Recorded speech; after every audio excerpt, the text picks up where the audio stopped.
الحمد للہ رب العالمین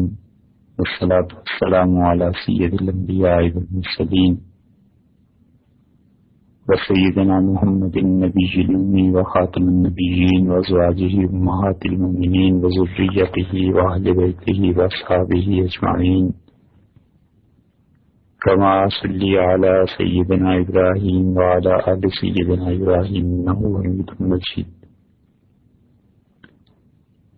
احرام کے سلسلے میں اس سلسلے میں بات ہو رہی تھی کہ حج کی نیت دل میں کر لینے سے احرام درست نہیں ہوتا، بلکہ تلبیہ یا اس کے قائم مقام جو بھی اللہ کا ذکر ہو اس کا کرنا ضروری ہے۔ اگر بغیر نیت کے محض تلبیہ پڑھ لے تو وہ انسان محرم نہیں بنتا، اس کا احرام نہیں بنتا۔ اور خلاصہ ساری گفتگو کا یہ ہے کہ احرام کے لیے ایک تو نیت کا ہونا ضروری ہے اور دوسرے تلبیہ کا پڑھنا ضروری ہے، اور تلبیہ کا پڑھنا ایک مرتبہ واجب ہے اور اس سے زیادہ سنت ہے۔ اور احرام اگر کوئی آدمی فرض کر لیجئے کہ حج کے دنوں میں نہیں باندھتا، اور حج کے دن جو ہیں ان سے مراد شوال کا پورا مہینہ، ذی القعدہ کا پورا مہینہ اور ذی الحج کے ابتدائی 10 دن ہیں، اس میں احرام نہیں باندھا، جس جگہ سے احرام چاہیے تھا وہاں سے بھی نہیں باندھا، اور سلے ہوئے کپڑے پہنے اور احرام کی نیت کر لی تو احرام شروع ہو جائے گا اس کا، وہ اس طرح کا احرام مکروہ ہے۔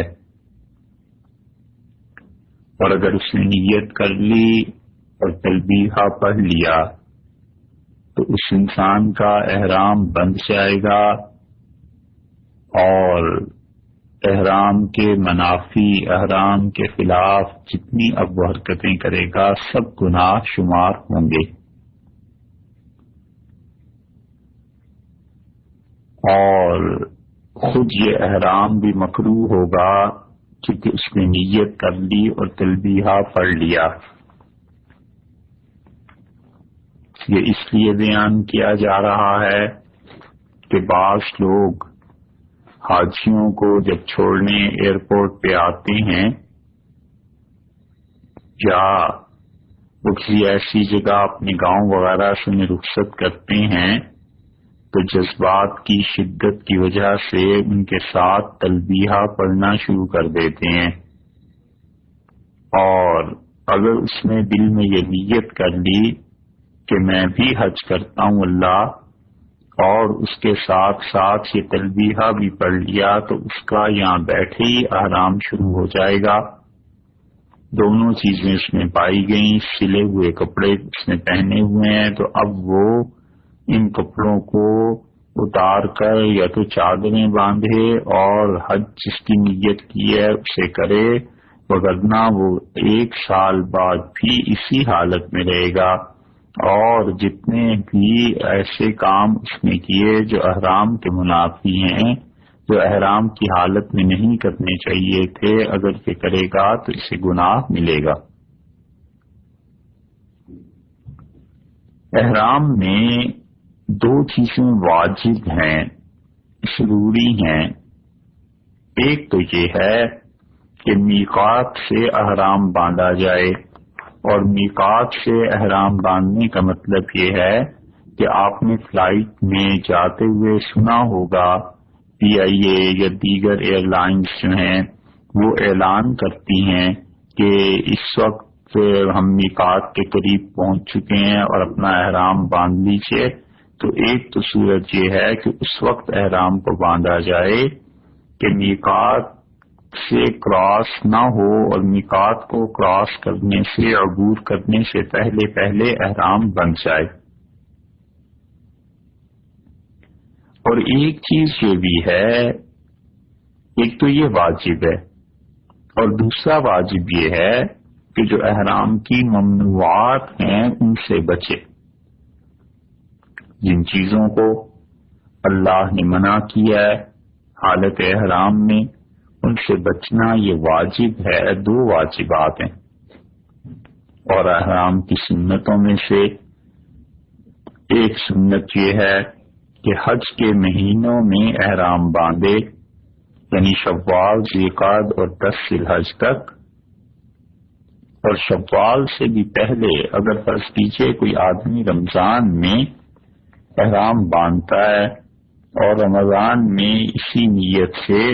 وہ احرام باندھتا ہے، یعنی حج کی نیت سے، تو اس کا احرام شروع ہو جائے گا، اگرچہ یہ مکروہ ہے۔ تو حج کے مہینوں میں احرام کا باندھنا یہ سنت ہے۔ اور جس ملک سے بھی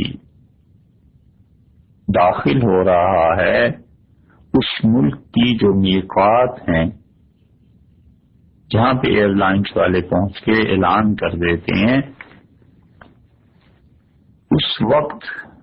حالت احرام میں ہونا، یعنی جب اس کو کراس کرے، اس کو عبور کرے، تو اس وقت حالت احرام میں ہو، یہ سنت ہے۔ اور احرام کے باندھنے سے پہلے غسل کرنا، وضو کرنا، یہ تیسری سنت ہے احرام باندھنے کی۔ اور 2 چادروں کا استعمال کرنا، ایک چادر اوپر کے لیے اور ایک چادر نیچے باندھی ہوئی ہو، ان دونوں چادروں کا باندھنا مردوں کے لیے اور ان بچوں کے لیے جو بچے اپنے افعال حج کے ادا کر سکتے ہیں، عمرے کے افعال ادا کر سکتے ہیں، ان سب کے لیے یہ سنت ہے۔ اور نیچے جو چادر باندھی جاتی ہے، اگر اس کو سلوا لیں اس کے دونوں سرے تو یہ جائز ہے، اگرچہ بعض کے نزدیک مکروہ ہے مگر جواز اس کا ہے۔ اور اگر کوئی آدمی سطر اور اپنے آپ کو ڈھانپنے کی غرض سے سلوا لے تو یہ بھی درست ہے۔ اور اگر اسی طرح کسی آدمی نے جو نیچے چادر باندھی جاتی ہے اپنے کاغذات رکھنے کے لیے، ضروری چیزیں رکھنے کے لیے، گھڑی رکھنے کے لیے،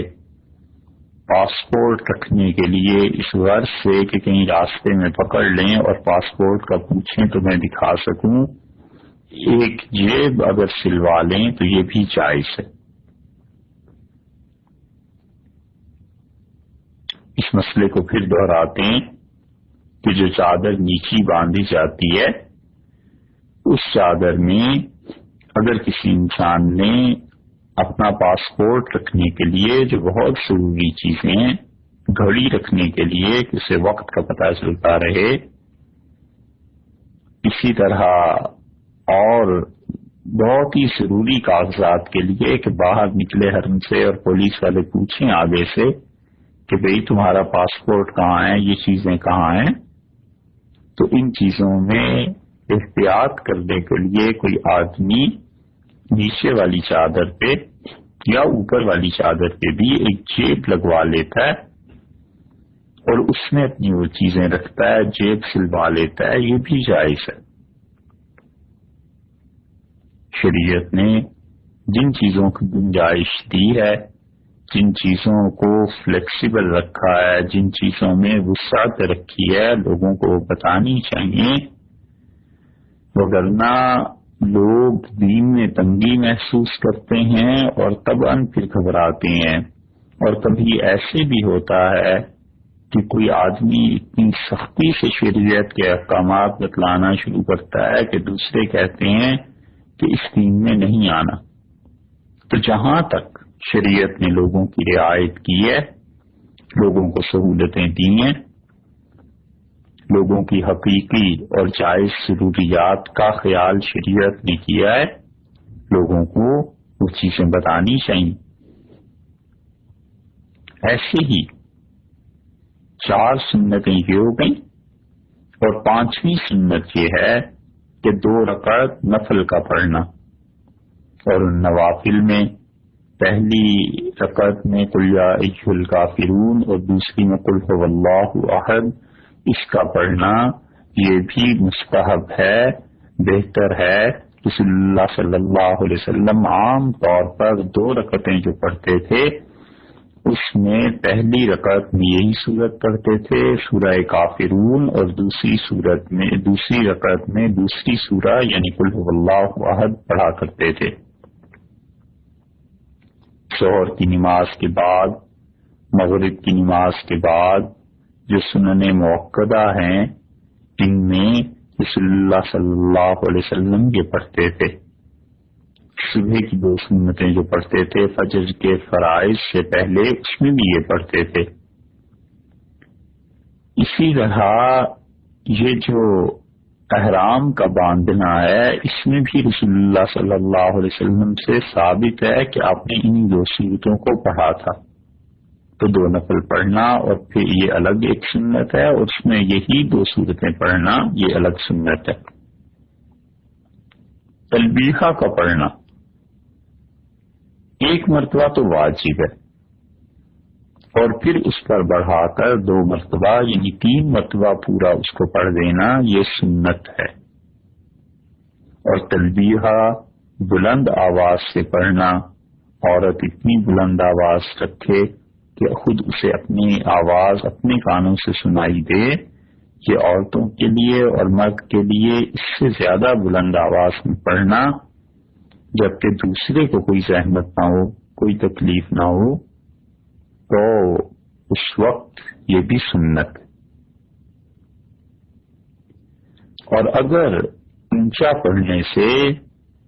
دوسرا آدمی تنگ ہوتا ہے تو نہ پڑھنا ہی سنت ہے،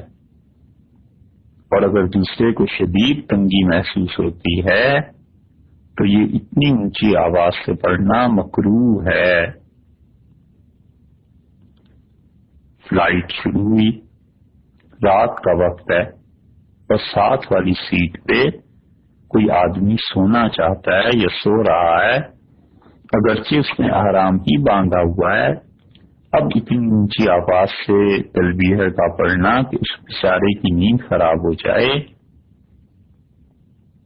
یا وہ ڈر جائے، ایسی صورتوں میں تلبیہ نہیں پڑھنا چاہیے۔ اپنے آپ پہ ضبط رکھنا چاہیے، کنٹرول رکھنا چاہیے، اور زندگی بھر یہی کوشش ہونی چاہیے کہ میرے کسی کام سے، کسی فعل، کسی حرکت، کسی جملے اور کسی بات سے دوسرے کو تکلیف نہ ہو، دوسرے کا دل نہ دکھے، کسی اور کو پریشانی نہ ہو۔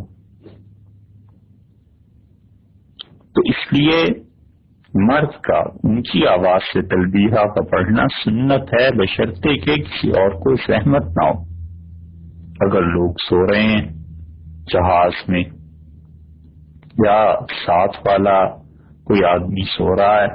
یا آگے پیچھے سو رہے ہیں، تو اتنی اونچی آواز سے پڑھنا کہ وہ بیچارے نہ منع کر سکیں دین کی وجہ سے، اور نہ ہی وہ لوگ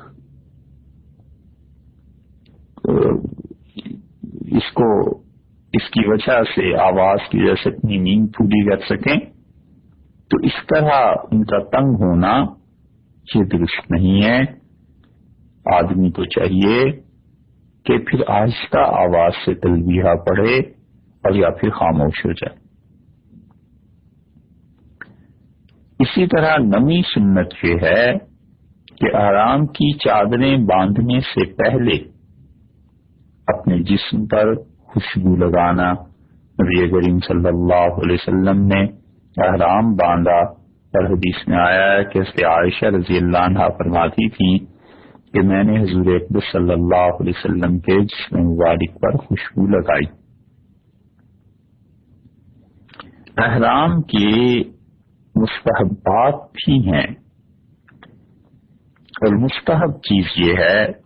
کہ آدمی جسم سے اچھی طرح میل کچیل کو دور کر لے،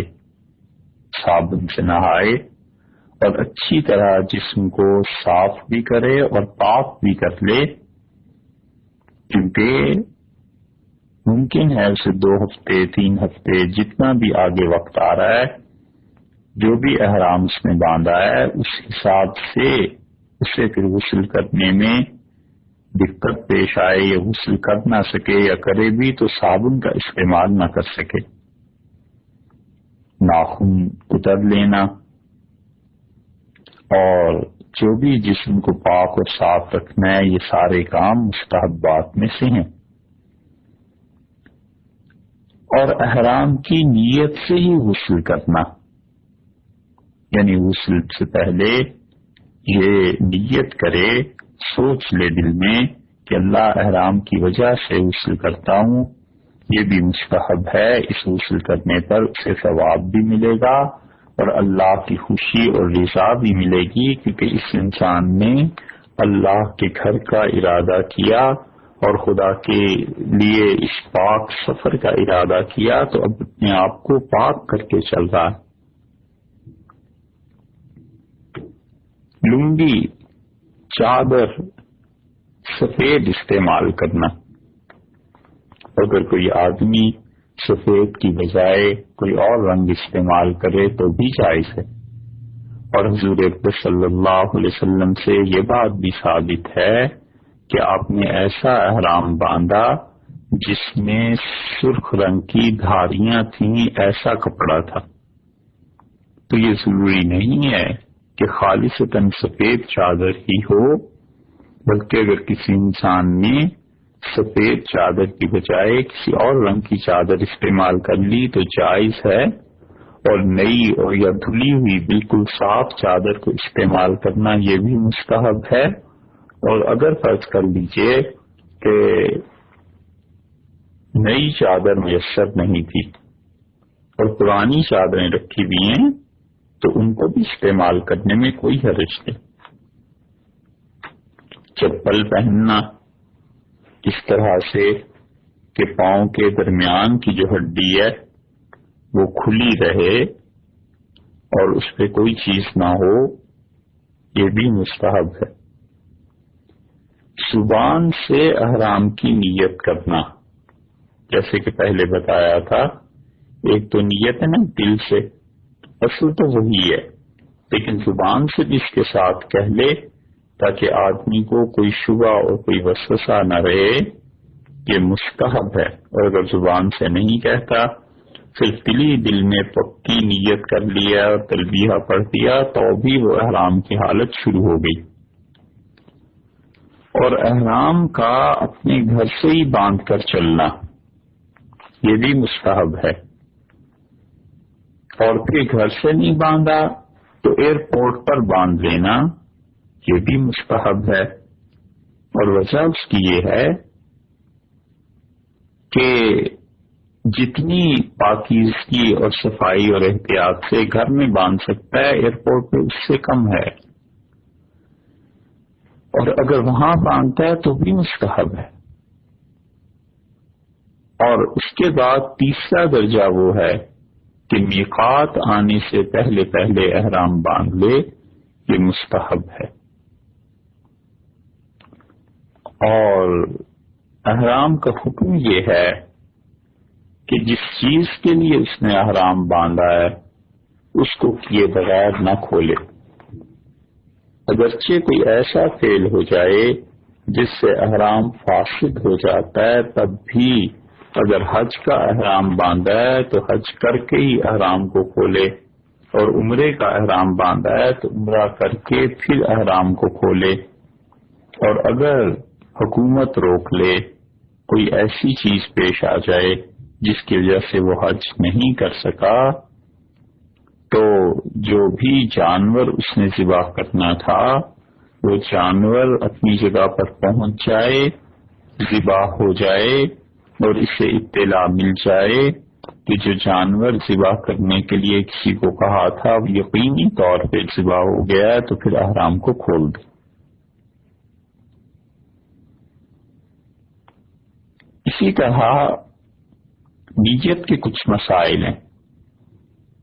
اور نیت نام ہے دل کے ارادے کا، اور احرام کا دل سے ہونا ضروری ہے، زبان سے کہنا صرف بہتر ہے، اور جس چیز کا احرام بھی باندھنا ہے دل میں نیت کرنی چاہیے کہ اللہ عمرے کا احرام باندھتا ہوں، یا اے اللہ حج اور عمرہ دونوں قران حج کے لیے احرام باندھتا ہوں، یا پھر اے اللہ افراد حج کے لیے صرف حج کے لیے احرام باندھتا ہوں، یا تمتع کا احرام باندھتا ہوں کہ اول عمرہ ادا کروں گا پھر اس کے بعد دوسرے احرام سے حج کروں گا۔ جو بھی وہ نیت کرنا چاہتا ہے دل سے کرے، اور زبان سے اقرار اس کا کرنا مستحب ہے، اصل چیز دل کی نیت ہے۔ دل کو اگر پکا کر لیا اس بات پر اور تلبیہ پڑھ دیا تو چاہے زبان سے کچھ بھی نہ کہا ہو تو بھی یہ احرام شروع ہو گیا حالت اس کی۔ دل میں نیت کی حج قران کی اور زبان سے حج افراد کے الفاظ نکل گئے کہ افراد کرتا ہوں، تو دل کی نیت کا اعتبار ہے، جو کچھ دل میں نیت کی تھی وہ اصل ہے۔ اسی طرح دل میں نیت کی حج کی اور زبان سے یہ کہہ بیٹھا کہ عمرے کے لیے احرام باندھتا ہوں، تو بھی دل کی نیت کا اعتبار ہے، زبان کے الفاظ کا اعتبار نہیں ہے، جو کچھ دل میں ہے اس کا اعتبار ہے۔ اور فرض کیجئے کہ دل میں نیت تھی حج کی اور زبان سے کہہ دیا کہ عمرے کا احرام باندھتا ہوں، اور پھر خیال آیا کہ دل میں حج کی نیت رکھی ہوئی ہے، اب حجی کے لیے لفظ کہوں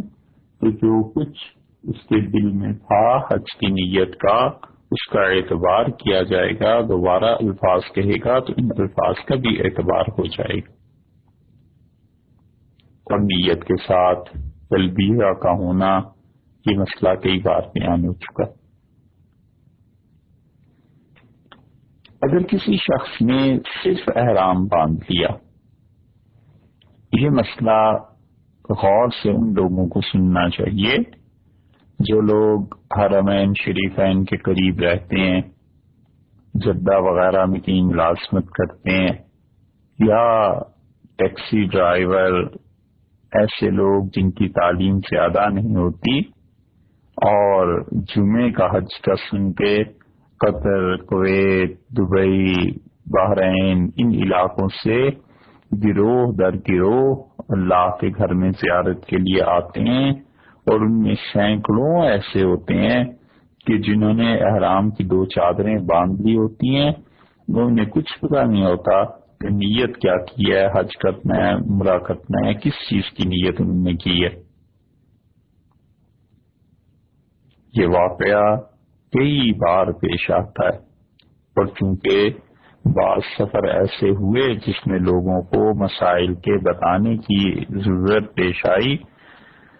تو تجربہ ہوا کہ حرم میں محترم کے دروازے پر کھڑے ہیں اور پوچھا نیت کیا کی تھی، تو انہوں نے کہا حج کی نیت کی تھی۔ جی بھئی کس حج کی نیت کی تھی کچھ پتہ نہیں ہے۔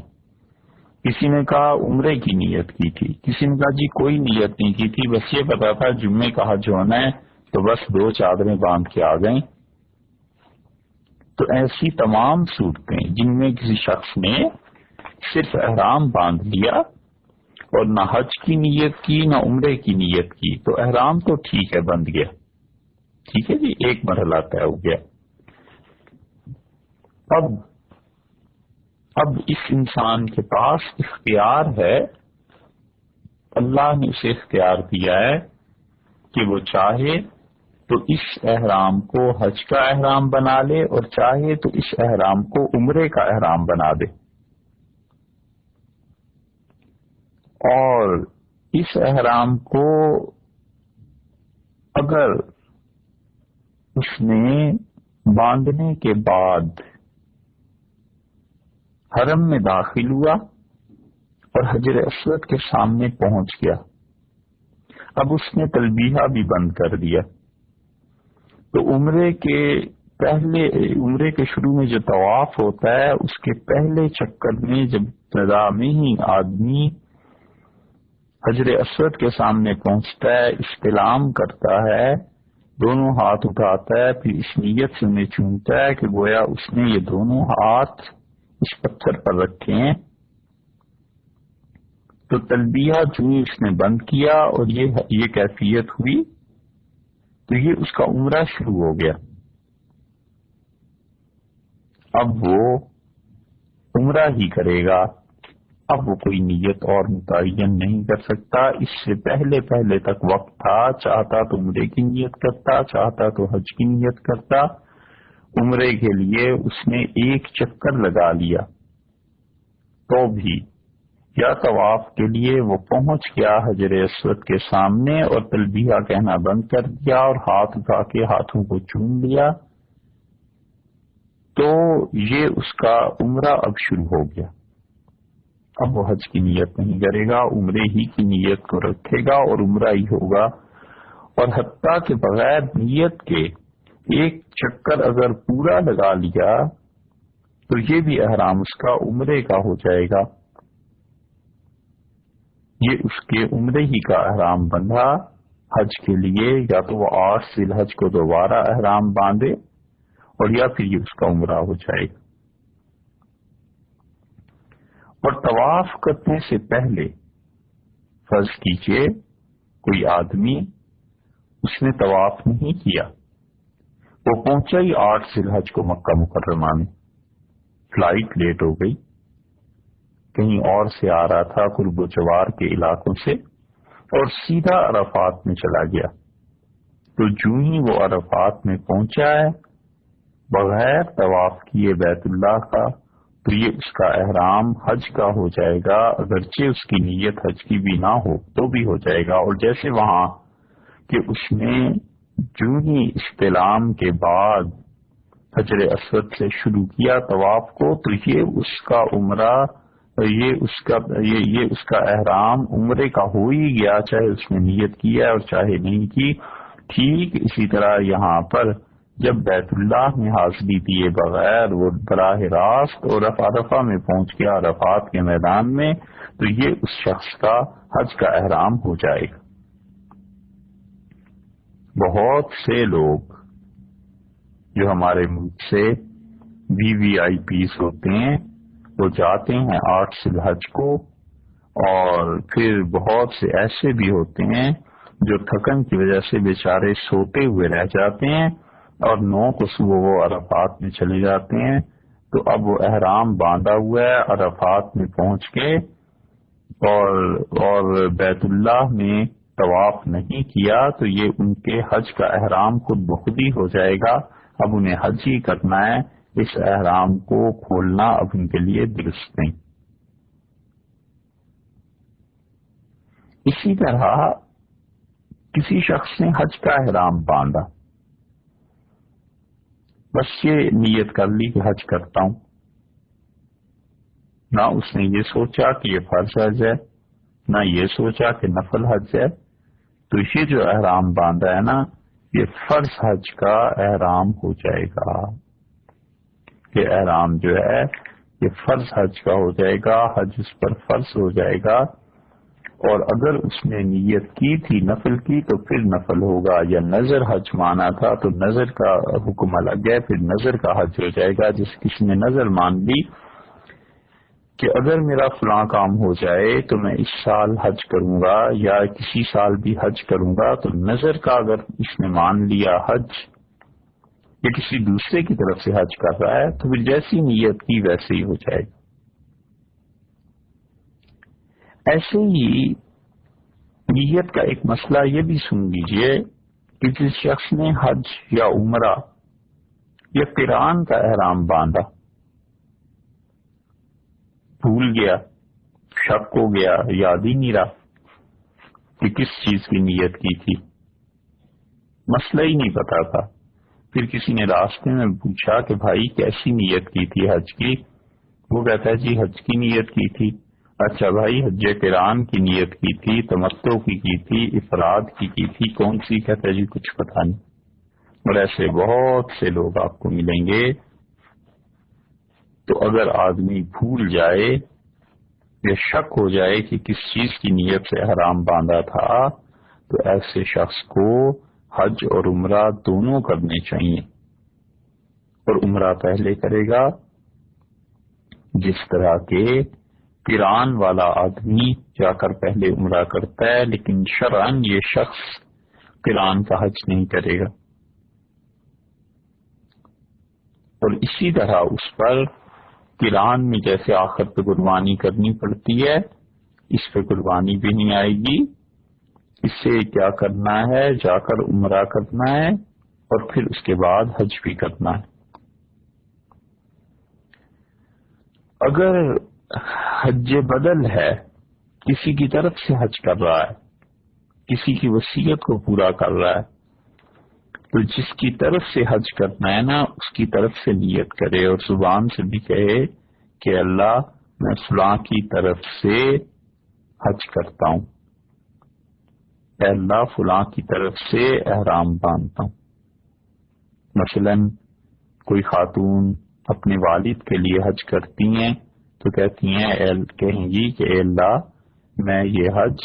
اپنے مرحوم والد کی طرف سے کر رہی ہوں۔ یا کوئی آدمی اپنی والدہ کی طرف سے حج کرتا ہے تو یہ کہے گا کہ اے اللہ میں یہ احرام اپنی والدہ مرحومہ کے لیے باندھتا ہوں، یہ حج اپنی والدہ مرحومہ کے لیے کرتا ہوں۔ زندہ کے لیے بھی ہو سکتا ہے کہ اللہ میں اپنے والد کی طرف سے یہ حج کرتا ہوں، اپنی والدہ کی طرف سے حج کرتا ہوں۔ زندہ لوگ جو ہیں ان کے لیے بھی ہو سکتا ہے، چاہے انہیں ثواب پہنچانے کے لیے، یا ڈر لگتا ہے جہاز کے سفر سے، خوف ہے، یہ بھی انسانی کیفیت ہے نا، معذوری ہے، جہاز پہ بیٹھ نہیں سکتے والد یا والدہ، خوف ہے، ڈر ہے، تو ان پہ بھی حج ایسا نہیں ہوگا۔ لیکن باقی شرائط پوری ہو گئی ہیں، صرف یہ ایک خوف ہی ہے، تو ان پہ حج فرض جو ہو جائے گا تو وہ واجب ہے کہ کسی اور کو بھیجیں ان کی طرف سے کرے۔ تلبیہ کا زبان سے کہنا شرط ہے۔ نیت کے بعد تلبیہ کے بھی کچھ مسائل سن لیجئے۔ تلبیہ کا زبان سے کہنا یہ شرط ہے، اور اگر دلی دل میں کہہ دے گا تو کافی نہیں ہے۔ حتیٰ کہ کوئی آدمی گونگا ہے تو احتیاط اسی میں ہے حنفی فقہا کے نزدیک کہ وہ زبان کو ہلائے، زبان کو حرکت دے،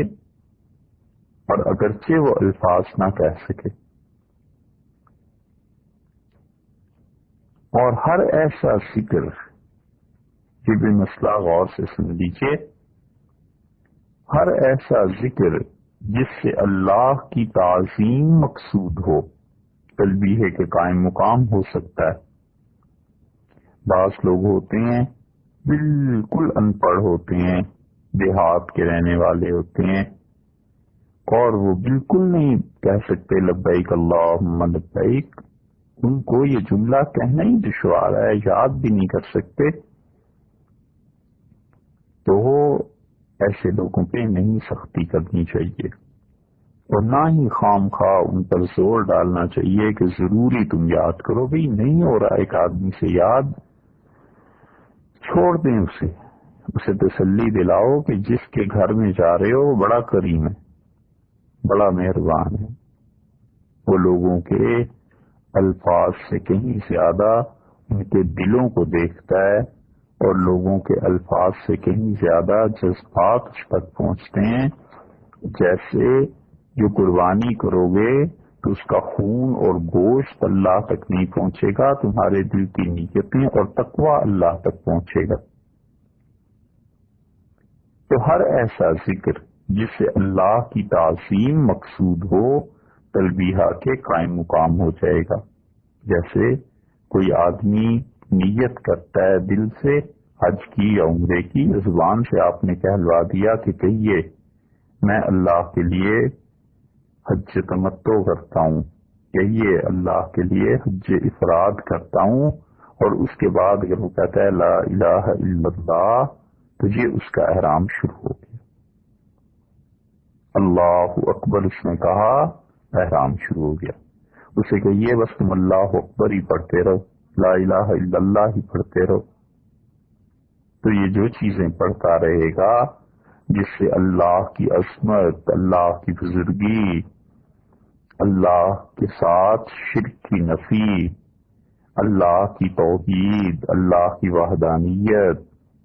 اور اللہ تعالی کا بڑا ہونا، اس کا ہر چیز سے بڑا ہونا، اس کا اپنی ذات میں، اپنی صفات میں ہر طرح سے ایک اکیلا، کوئی اس کا شریک نہیں، نہ اس کے اختیارات میں، نہ اس کے علم میں، نہ اس کی کسی اور صفت میں. اس طرح کا جتنا بھی ذکر کرے گا نا، یہ سب تلبیہ کے قائم مقام ہو جائے گا. کیونکہ تلبیہ میں آپ نے کیا پڑھا ہے؟ آپ نے یہی کہا کہ اللہ میں حاضر ہوں اور پروردگار میں حاضر ہوں، اور اللہ تیرا کوئی شریک نہیں ہے، میں حاضر ہوں. تو جب وہ کوئی ایسا جملہ کہتا ہے کہ لا الہ الا اللہ، اللہ تیرا شریک کوئی نہیں، نہ تیری ذات میں نہ صفات میں تیرے علاوہ کسی کے متعلق نہیں جانتا، اور اللہ نہ میں سمجھتا ہوں اس بات کو، اور نہ میرا یہ عقیدہ ہے کہ تیرے علاوہ کوئی بھی نفع اور نقصان کا مالک ہے. اور اس عاجز بندے کے حالات کسی کو بھی تیرے علاوہ اللہ معلوم نہیں ہے. ایسے جتنے ذکر اذکار کرے گا یہ سب تلبیہ کے قائم مقام ہو جائیں گے. لا الہ الا اللہ بھی کافی ہے اور سب سے اچھا. وہ کہتا ہے اشہد ان لا الہ الا اللہ، میں گواہی دیتا ہوں اس بات کی کہ اللہ کے علاوہ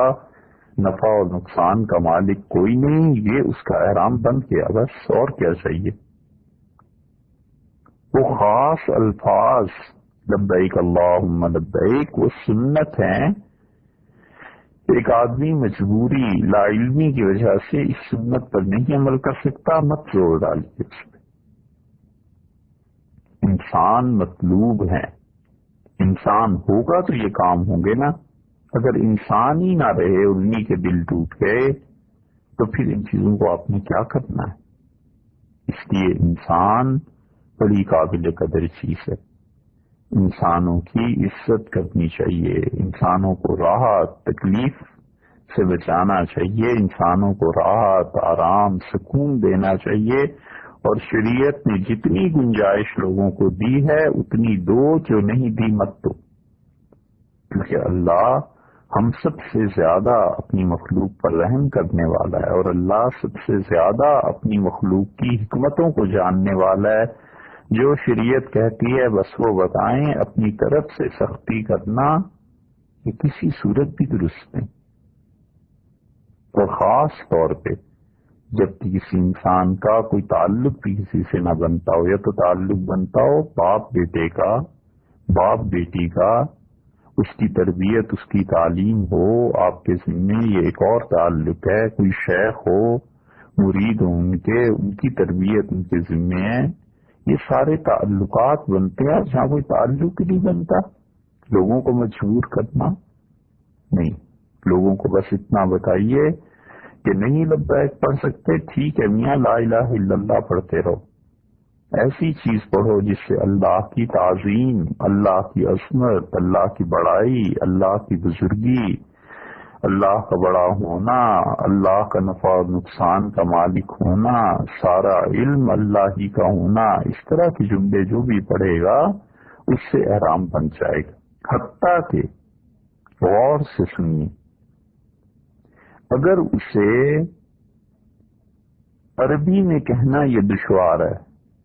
تو اردو میں کہے، فارسی میں کہے، ترکی میں کہے، انگلش میں کہے،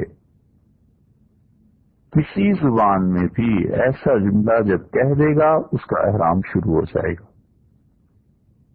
سمجھے آپ اس مسئلے کو؟ بڑے بڑے اچھے جو مفتی ہیں نا، جنہوں نے فتوے کا کام کیا ہوا ہو اور خاص طور پہ حج کے مسائل پہ کام کیا ہوا ہو، ان سے پوچھیے گا، وہ آپ کو بتائیں گے یہ درست ہے. مثلا ایک آدمی دیہاتی ہے، آپ اس کی متعدد مثالیں ہمارے ملک میں مل جائیں گی، اور اس نے عمرے کی یا حج کی نیت کر لی اولاد کو اللہ نے پیسہ دیا، ان کا جاؤ بابا حج کرائیں، عمرہ کرائیے، ماں کو بھیج دیا عمرہ کرائیے، وہ بیچاری تو کبھی اپنے گاؤں سے نہیں نکلی، شہر مشکل سے آئی تھی، اسے انٹرنیشنل فلائٹ میں آپ نے بھیج دیا، اب وہ نہیں پڑھ سکتی لبیک اللہم لبیک، چھوڑ دے، وہ نہیں پڑھ سکتی اس بات کو کہ اشہد ان لا الہ الا اللہ۔ تو اللہ ایسا تو نہیں ہے کہ صرف عربی میں ہی گواہی کو قبول کرے، اس نے احرام باندھا اور احرام باندھنے کے بعد اس نے زبان سے نیت کی، آپ نے کرا دی کہ یوں کہیے کہ اللہ میں حج کرتی ہوں، اللہ میں عمرہ کرتی ہوں، اور اس کے بعد اس نے کہہ دیا اللہ تو ہی سب سے بڑا ہے۔ اس نے کہا میرے اللہ نفع اور نقصان کا مالک تیرے علاوہ کوئی نہیں۔ اس نے کہا اللہ میں تیری بندی ہوں، مجھے معاف کر اور میری غلطیاں اللہ بھلا دے، اور اللہ تو ہی مہربانی کرنے والا ہے، اللہ تیری ذات بڑی ہے۔ اس قسم کے جملے اس نے کہہ دیے، اس کا احرام شروع ہو گیا۔ یہ لبیک اللہم لبیک کے قائم مقام جملے ہیں، سمجھے؟ یہ لبیک اللہم لبیک لبیک لا شریک لک لبیک کے قائم مقام جملے ہیں۔ اس نے اردو میں نہیں پنجابی میں کہہ دیا تو بھی اس کا احرام شروع ہو گیا۔ اس نے کہا اللہ تو ہی تو، بس احرام شروع ہو گیا، اور کیا چاہیے؟ جب اس نے مان لیا کہ اللہ ہی سب کچھ ہے اور اس کے علاوہ کوئی ذات نفع اور نقصان کی مالک نہیں ہے، تو اب کیا چاہیے بھئی اس سے؟ کیا ایمان کے لیے، کیا احرام باندھنے کے لیے، کیا مسلمان ہونے کے لیے یہی ضروری ہے کہ عربی میں پڑھے؟ نہیں آتی، جہالت میں گزر گیا وقت، تب اس کا بڑھاپا تو خراب نہ ہو، اسے ہمت دلائیے، حوصلہ دلائیے کہ جس جگہ پہ آپ چاہ رہے ہیں وہ مالک بڑا کریم ہے، بڑا کرم ہے اس کا، بڑی مہربانی ہے، اسی نے بلایا ہے اور اس کے مہمان بن کے جا رہے ہو۔ اور مہمان ایسا ہوتا ہے کہ ذرا اونچ نیچ ہو بھی جائے تو ہم دنیا میں میزبان برداشت کر لیتے ہیں، وہ تو بڑا شہنشاہ ہے، وہ کیسے برداشت نہیں کرتا؟ وہ تو بڑا حلیم ہے، بڑا کریم ہے۔ اس لیے اللہ پہ بھروسہ، اللہ پہ اعتماد، اللہ کے ساتھ تعلق کو جوڑنا اور لوگوں کو امید دلانا اللہ سے کہ اللہ اچھے دن بھی لے آئے گا، یہ بڑی نیکیاں ہیں، یہ کرتے رہا کیجیے۔ لوگوں کے دل بڑے نازک ہوتے ہیں، ان کا خیال رکھنا چاہیے۔ تو اس لیے پنجابی میں، اردو میں، فارسی میں، انگلش میں، ترکی میں، کسی زبان میں اس نے کہہ دیا ایسا جملہ جو جملہ اللہ کی عظمت پر دلالت کرتا ہے، اللہ کی بڑائی پہ، بس اس کا احرام شروع ہو گیا۔ عربی میں پڑھنا افضل ہے، اس کا کوئی انکار نہیں کرتا بھائی،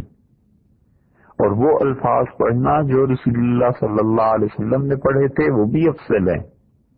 اور حتیٰ کہ وہ الفاظ جو رسول اللہ صلی اللہ علیہ وسلم کی موجودگی میں عبداللہ ابن مسعود اور عبداللہ ابن عمر رضی اللہ عنہ وغیرہ پڑھتے رہے ہیں، ان کا پڑھنا بھی اچھا ہے، مگر اچھا ہونا ایک الگ چیز ہے اور ضروری ہونا ایک الگ چیز ہے۔ ضروری یہ تھا نا کہ اللہ کی عظمت بیان کرے، اس آدمی نے اللہ کی عظمت کے لیے ان الفاظ کو بیان کر دیا، بہت اچھا ہے، سیکھ لیا، محنت کی، نہیں محنت ہو سکتی، بڑھاپا ہو گیا، بیماری ہو گئی، کوئی بھی عذر ہو سکتا ہے، تو اس لیے جو بھی ذکر لا الہ الا اللہ، الحمدللہ، اللہ اکبر، یہ سب چیزیں اس کا احرام شروع ہو جائے۔ اور تلبیہ کا جان بوجھ کر چھوڑ دینا یہ مکروہ ہے، آتا ہو اور چھوڑ دے یہ حرکت بھی نہ کرے، جو آتا ہے اس کو پڑھے۔ اور احرام باندھنے کے وقت ایک مرتبہ کسی ایسے ذکر کا کرنا فرض ہے اردو میں کسی بھی زبان میں ایک مرتبہ ایسا جملہ کہنا جو اللہ کے بڑے ہونے پہ دلالت کرے، جو اللہ کی عظمت کا قائم مقام ہو، جیسے لا الہ الا اللہ، یہ تو ہر ایک مسلمان کو الحمدللہ آتا ہی ہے۔ ایسا کوئی ذکر ایک مرتبہ پڑھنا فرض ہے اور اس کو 3 مرتبہ پڑھنا سنت ہے۔ اور ایک سنت یہ بھی ہے کہ تلبیہ جب بھی پڑھے 3 مرتبہ پڑھنا چاہیے۔ تلبیہ کے مسائل میں سے یہ بھی ہے کہ جب حالت بدلے تو اس وقت پڑھنا یہ بھی سنت ہے، مثلاً صبح شام پڑھنا، اٹھتے بیٹھتے وقت پڑھنا، سیڑھیاں اترتے ہوئے، جہاز میں چڑھتے ہوئے اس وقت پڑھنا، کسی گھر میں جاتے ہوئے، داخل ہوتے ہوئے، نکلتے ہوئے، لوگوں سے ملاقات کے وقت، رخصت کے وقت، سو کے اٹھے تب، اور بلندی پہ چڑھتے ہوئے، نشیب میں اترتے ہوئے مکہ مکرمہ میں، یہ مستحب ہے۔ اور مستحب بھی ایسا ہے جس کی تاکید زیادہ کی گئی ہے۔ تلبیہ جب ایک بار شروع کرتے تو 3 مرتبہ پھر مسلسل پڑھنا سنت ہے، درمیان میں کلام نہ کیا جائے۔ اور یاد رکھیے تلبیہ اگر کوئی آدمی پڑھ رہا ہے تو اسے سلام کرنا مکروہ ہے، اسے سلام نہ کیا جائے، کیونکہ وہ عبادت میں مصروف ہے، اور ایسی عبادت میں جس میں اس کا دل غالب گمان ہے اللہ کے ساتھ لگا ہوا ہے، تو اس کی عبادت کو خراب نہ کیا جائے۔ اور اگر کسی شخص نے تلبیہ پڑھنے کے وقت میں سلام کیا تو سلام کا جواب دینا اس صورت میں تو جائز ہے کہ یہ ڈر ہو کہ یہ سلام کرنے والا چلا جائے گا اور اس کے دل میں یہ خیال آئے گا کہ میں نے سلام کیا تھا، اس نے جواب نہیں دیا، تو تلبیہ کو درمیان میں روک کے اسے جواب دے دے، کیونکہ تلبیہ کا 3 مرتبہ مسلسل پڑھنا مستحب تھا، لیکن مومن کا دل اس نیکی سے کہیں زیادہ آگے کی بات ہے، اس کو جواب دے دے۔ اگر یہ ڈر ہو، اگر پتا ہو کہ اپنے ہی دوست ہیں، کوئی مسئلہ نہیں ہے، تو 3 مرتبہ پڑھنے کے بعد تلبیہ کو پھر جواب دیا جائے۔ فرض نماز اور نفل نماز کے درمیان بھی، اس کے بعد بھی، نفل نمازوں کے بعد بھی پڑھنا چاہیے۔ اور یہ خیال کرنا چاہیے اس مسئلے کا کہ تشریق کے جو ایام ہیں نا، تشریق کہتے ہیں گوشت سکانے کو، اور 10 ذی الحج کو قربانی ہوتی ہے نا حرمین شریفین میں، دنیا بھر میں اور مکہ مکرمہ میں خاص طور پہ، تو اس کے بعد اب بھی گوشت سکا کے وہ رکھ لیتے ہیں۔ غریب لوگ ہوتے ہیں، گوشت وہ تازہ کھا نہیں سکتے سارا سال، کیا چند مہینے بھی، تو گوشت کو سکا کے رکھ لیتے ہیں، اور اس گوشت کو وہ سوکھے ہوئے کو استعمال کرتے ہیں۔ اور حدیث میں آیا ہے ایک آدمی حضور اقدس صلی اللہ علیہ وسلم کے سامنے آیا اور وہ ڈر رہا تھا، کانپ رہا تھا، تو رسول اللہ صلی اللہ علیہ وسلم نے اسے اپنے پاس بٹھایا اور آپ نے فرمایا تم کسی بادشاہ کے پاس تو نہیں آئے ہو، کیوں ڈرتے ہو مجھ سے؟ اور تمہیں پتا نہیں میں اس غریب ماں کا بیٹا ہوں جو اپنی غربت کی وجہ سے گوشت نہیں کھا سکتی تھی تازہ، اور تشریق کے ایام میں جو گوشت سوکھا ہوا ہوتا تھا میری ماں وہ کھایا کرتی تھی، غربت ہمارے گھر میں ایسی تھی۔ تو رسول اللہ صلی اللہ علیہ وسلم نے اسے تسلی دلائی کہ تم کسی بادشاہ کے دربار نہیں پہنچے، تم اس ہستی کے دربار میں آئے ہو جس کے لیے یہ چیزیں تھیں، اور اس کے دل میں بڑا درد ہے اپنی امت کا، اپنے پاس آنے والوں کا وہ بڑا احترام، بڑی عزت کرتا ہے، وہ ہستی ہے۔ تو تشریق ان ایام کو کہتے ہیں جن میں گوشت کو خشک کیا جاتا ہے. تو تشریق کے ایام میں تکبیر بھی شروع ہو جاتی ہے نا، ہر نماز کے بعد تکبیر کہنی چاہیے. تو کوئی آدمی جو حج میں ہے وہ پہلے تکبیر کہے اور اس کے بعد تلبیہ پڑھے. پہلے تکبیر کہے گا پھر تلبیہ پڑھے گا، اور اگر اس نے پہلے تلبیہ پڑھ دیا تو اب تکبیر اس سے ساقط ہو گئی. اور تلبیہ جو ہے وہ 10ویں تاریخ کی رمی کے ساتھ ختم ہو جاتا ہے. 10 ذی الحج کو 9 کو عرفات میں رہے، رات مزدلفہ میں گزاری، اور مزدلفہ سے صبح اٹھ کے 10 ذی الحج کو جب رمی کے لیے آئے نا، تو رمی پہلی کنکر جب پڑی رمی کی آپ نے ماری، اس کے ساتھ ہی یہ تلبیہ ختم ہو گیا. لیکن اس سے پہلے چونکہ نماز ہے، اس لیے اگر کوئی آدمی تلبیہ پہلے پڑھ لے اور تکبیر اس سے ساقط ہو جائے گی، اگرچہ وہ بعد میں پڑھ لے تو تکبیر پہلے پڑھنی چاہیے. اسی طرح کسی آدمی کی نماز میں کوئی 1-2 رکعتیں رہ گئیں، فرض کر لیں، تو امام نے سلام پھیرا، اب یہ جماعت کی وجہ سے اٹھ کے اس نے اپنی نماز کو پوری کرنی ہے. بے دھیانی میں اس نے بجائے اللہ اکبر کہہ کے اٹھنے کے لوگوں نے تلبیہ پڑھا، لبیک اللہم لبیک، اس نے بھی ان کے ساتھ پڑھ دیا تو اس کی نماز ٹوٹ جائے. اور ایک اور بات جس کا خیال کرنا چاہیے کہ کچھ لوگ جب ساتھ ہوں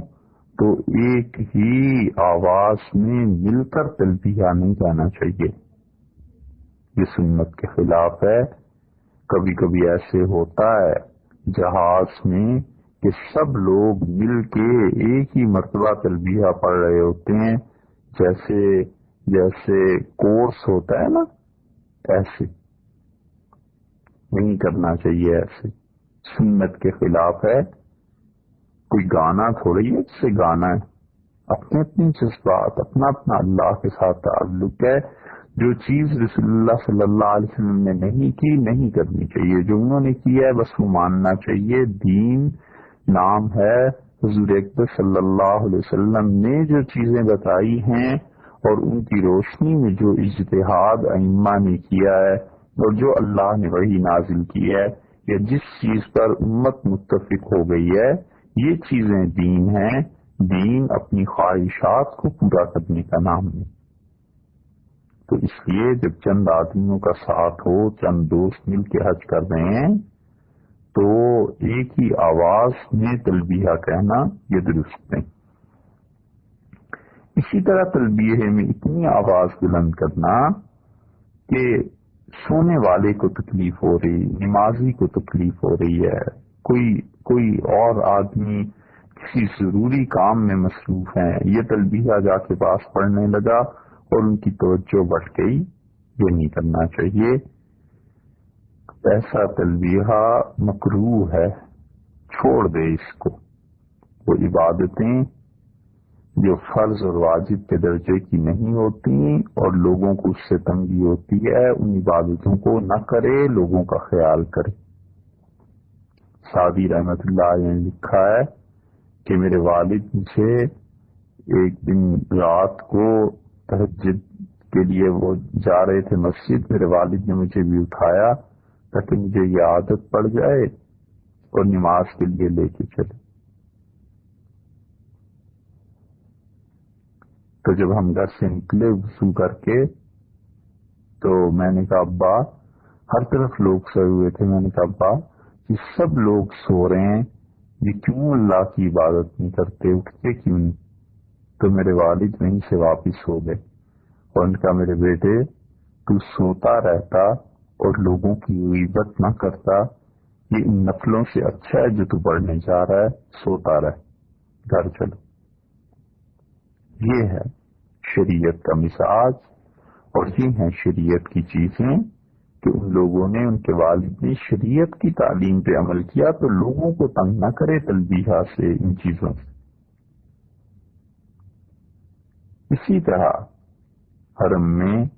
مینا میں، عرفات میں، مزدلفہ میں، ہر جگہ تلبیہ پڑھنے کا حکم ہے، لیکن مسجد میں زور سے نہ پڑھے۔ طواف اور سعی میں تلبیہ نہیں ہے، اور طواف اور سعی میں اللہ کا ذکر ہے، اللہ کی یاد ہے۔ اور طواف سے ہماری مراد یہ کہ قران والا شخص وہ عمرے کے طواف میں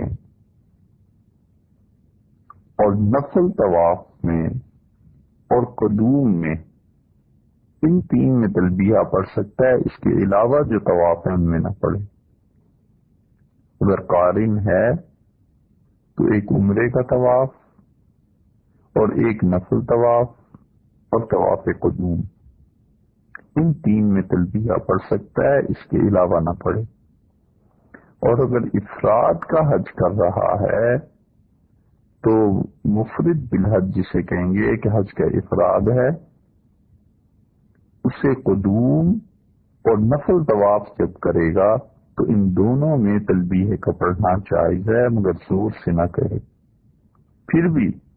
دعاؤں کا پڑھنا افضل ہے۔ اور حج کی سعی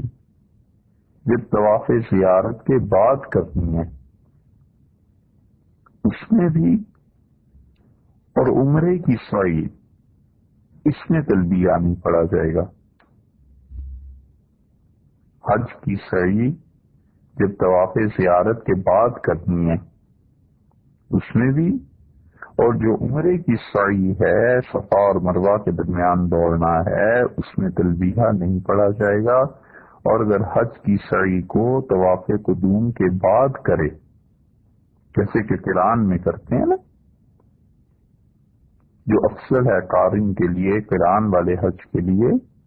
کہ طواف قدوم کے بعد وہ سعی کر لے اس نیت سے کہ حج طواف زیارت کے بعد کی جو سعی تھی اللہ آج ہی کرتا ہوں، جو اس کے حق میں افضل بھی ہے، اس میں تلبیہ کا پڑھنا مستحب ہے۔ اور تلبیہ کے لیے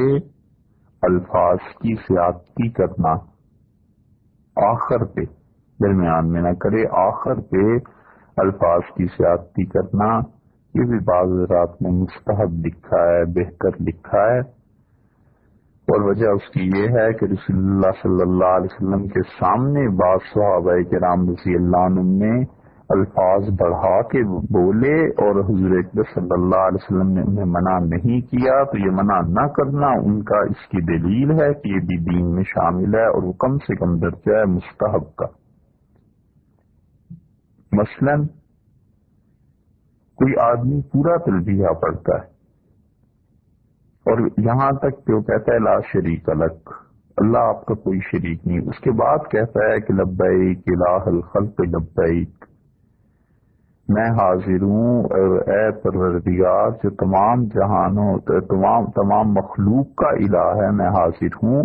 یہ کہنا درست ہے۔ اسی طرح یہ کہنا کہ لبیک وسعدیک والخیر کلہ بیدیک والرغبہ الیک، یہ کہنا بھی درست ہے۔ اسی طرح یہ کہنا کہ عدد التراب لبیک، اللہ میں اتنی مرتبہ تیرے پاک بارگاہ میں حاضر ہوں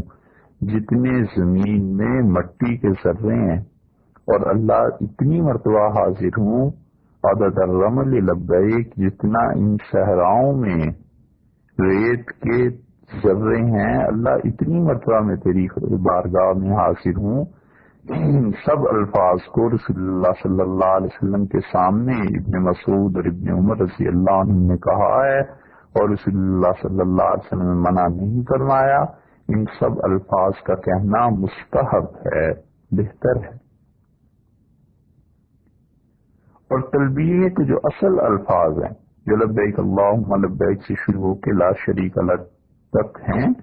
ان میں کمی کرنا مکروہ ہے۔ اور اسی طرح خواتین کو اتنی زور سے تلبیہ پڑھنا کہ اجنبی مرد سننے، یہ مکروہ ہے۔ ایسے نہیں کرنا چاہیے. بس اتنی آہستہ آواز سے یا اتنی بلند آواز سے پڑھتی رہیں کہ اپنے تک آواز پہنچے. اور اسی طرح تلبیہ